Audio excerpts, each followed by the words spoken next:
Patay ang 51 anyos na lalaki matapos na tinaga ng kanyang kaibigan sa Barangay Santa Rosa, bayan ng Murcia, Negros Occidental. Kinilala ang biktima na si Elpedio habang ang sospek ay si Jomar, 41 anyos. Ang superpower sa Mighty C, lakas tensya, matalinaw, Mighty C.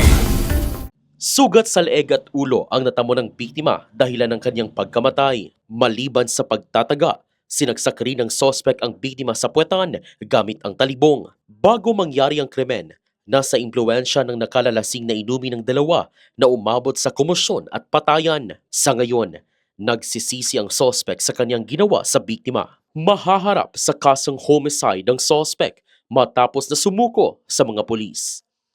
Balita mula sa Negros Occidental, Zairo Vanalbay. Para sa Kampiyon na Balita, Serbisyo Publiko at Kasiyahan sa Negros, K5 News FM.